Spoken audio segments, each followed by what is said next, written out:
नमस्कार दोस्तों, आपका स्वागत है आपके अपने चैनल हिंदुस्तानी कृषक में। तो किसान भाइयों, आज की वीडियो में हम बात करेंगे मूंग के संपूर्ण स्प्रे के बारे में कि हमें मूंग की फसल में कितने स्प्रे करना चाहिए तथा वह स्प्रे हमें कब कब करना चाहिए तथा हम स्प्रे में कौन कौन सी दवाइयां लें, और साथ में हम जानेंगे कि मूंग की फसल में कितने पानी दें तथा पानी को कब कब दें। तो किसान भाइयों, जैसे कि आप सब जानते हैं कि गर्मी में मूंग की खेती के लिए यह उचित समय माना गया है, क्योंकि इस समय तापमान भी 30 से 35 डिग्री पर है, जो कि मूंग की खेती के लिए बहुत ही अच्छा तापमान माना गया है, क्योंकि ऐसे तापमान में मूंग की बुवाई से बीज का अंकुरण अच्छा होता है और मूंग की फसल भी अच्छी देखने को मिलती है। तो चलिए किसान भाइयों, वीडियो को आगे बढ़ाते हैं और जानते हैं कि मूंग की फसल में कितने स्प्रे दें तथा उन स्प्रे को कब कब करें। वीडियो शुरू करने से पहले किसान भाइयों, यदि आपने चैनल सब्सक्राइब नहीं किया है तो चैनल सब्सक्राइब कर दें और हमें इंस्टाग्राम पर भी फॉलो कर लें, क्योंकि हम आगे भी इसी तरह से मूंग की फसल के प्रत्येक स्प्रे के विषय में वीडियो लाते रहेंगे। तो यदि आप चैनल सब्सक्राइब करते हैं तो हमारी प्रत्येक वीडियो आप तक सही समय पर पहुंच जाएगी। तो किसान भाइयों, मूंग की फसल के लिए पहले स्प्रे की बात करें तो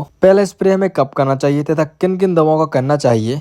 तो किसान भाइयों, हमारी फसल जब 8 से 10 दिन की होती है, अर्थात उसमें 2 पत्ते दिखाई देने लगते हैं, तब हमें उसमें पहला स्प्रे कर देना चाहिए। तो इस स्प्रे में हम बात करें कि हम किन किन दवाइयों को प्रयोग करेंगे। तो किसान भाइयों, सबसे पहले तो हम मच्छर व माहू के लिए एक कीटनाशक लेंगे और साथ ही में इल्ली व कीटों के अंडों को कंट्रोल करने के लिए एक और कीटनाशक लेंगे, और साथ ही में हम लेंगे पौधे के विकास के लिए एक एसिड। तो किसान भाइयों, माहू मच्छर के लिए आप पहले स्प्रे में थियामेथोक्सम, यह टेक्निकल आपको टाटा कंपनी के अनंत में देखने को मिल जाएगा, या फिर किसान भाइयों इसकी जगह पे आप इमिडाक्लोप्रिड भी ले सकते हैं। यह टेक्निकल आपको इफ्को कंपनी के इसोगासी में देखने को मिल जाएगा। तो किसान भाइयों, पहले स्प्रे में इन दोनों में से किसी एक टेक्निकल को आप ले सकते हैं। तो किसान भाइयों, इन दोनों में किसी भी एक के द्वारा आप रज्जुसक कीट अर्थात माहू व मच्छर को कंट्रोल कर सकते हैं। और साथ ही में किसान भाइयों, इल्ली व कीटों के एंडो के लिए आप क्लोरांट्रानिलिप्रोल प्लस लैम्डा साइलोथ्रिन का प्रयोग कर सकते हैं। यह टेक्निकल आपको सिजेंटा कंपनी के एम्प्लीगो में देखने को मिल जाएगा। और साथ ही किसान भाइयों, आपको इन दोनों कीटनाशकों के साथ लेना है एक ह्यूमिक एसिड, जो कि आपकी मूंग की फसल की जड़ों का विकास करेगा, जिससे पौधे का विकास होगा। और साथ ही में आपको लेना है चिपको अर्थात स्टिकर, जो कि हमारी दवाई को पौधों पर लगे रहने देता है, जिससे हमें दवाई के संपूर्ण रिजल्ट देखने को मिलते हैं, लंबे से बेहतर देखने को मिलते हैं। तो किसान भाइयों, यही हुई पहले स्प्रे की जानकारी।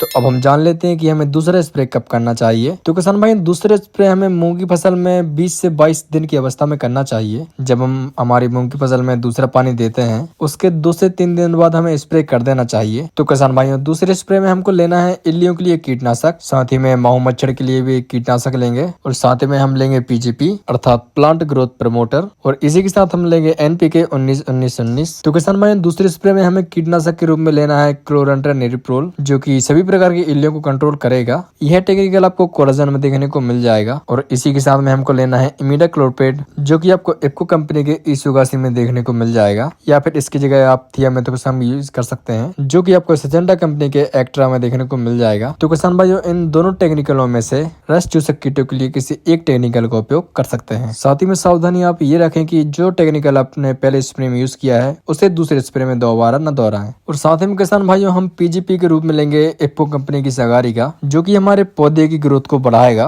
और साथ ही में हम लेंगे एनपीके 19-19-19, जो कि हमारे पौधे को नाइट्रोजन, पोटास तथा फास्फोरस की पूर्ति करेगा। और किसान भाइयों, हर स्प्रे में चिपको की आवश्यकता होती है, इसलिए आप प्रत्येक स्प्रे में चिपको का जरूर इस्तेमाल करें। तो चलिए किसान भाइयों, आगे बढ़ते हैं और हम जान लेते हैं कि हमें तीसरे स्प्रे कब और किन दवाइयों को करना चाहिए। तो किसान भाइयों, मूंग की फसल में तीसरे स्प्रे की बात करें तो जब आपकी फसल 35 से 40 दिन की अवस्था में हो, तब आप उसमें तीसरा स्प्रे करें। तो तीसरे स्प्रे में हम लेंगे किसान भाइयों एक इल्ली के लिए कोई भी कीटनाशक, और साथ ही में माहू मच्छर के लिए भी कीटनाशक लेंगे। और इससे हमारी मूंग की फसल में फूल आना स्टार्ट हो जाते हैं, तो उनके लिए भी हम एक ऐसा टोनर लेंगे जिससे अधिक फूल आए। तो किसान भाई, तीसरे स्प्रे में हम कीटनाशक के रूप में लेंगे टेट्रानिलिप्रोल। यह टेक्निकल आपको बायर कंपनी के बायोगो में देखने को मिल जाएगा, जो कि मूंग की फसल में होने वाली इल्ली को अच्छे से कंट्रोल कर लेगा। और साथ ही में किसान भाई, आप ये ध्यान रखें, यदि फूल के समय में यदि आपकी फसल में मारूका इल्ली का अटैक होता है, तब ऐसी स्थिति में आप टेट्रानिलिप्रोल की जगह ब्रोफ्लानिलाइड का प्रयोग करें, क्योंकि किसान भाइयों, मारूका इल्ली को ये बहुत अच्छे से कंट्रोल करता है। तो यह टेक्निकल आपको BASF कंपनी के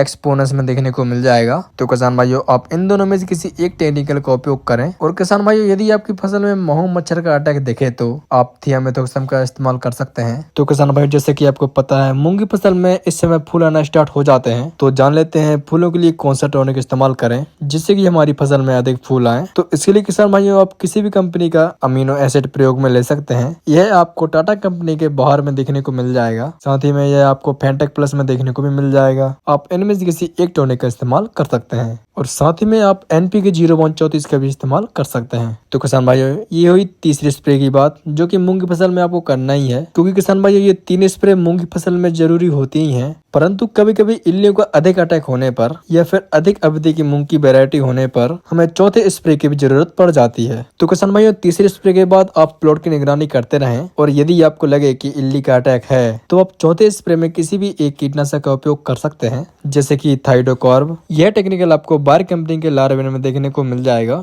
या फिर इसकी जगह आप इमामेक्टिन बेंजोएट ले सकते हैं जो कि किसी अच्छी कंपनी का हो, जैसे कि सिंजेंटा का प्रोक्लेम का इस्तेमाल कर सकते हैं।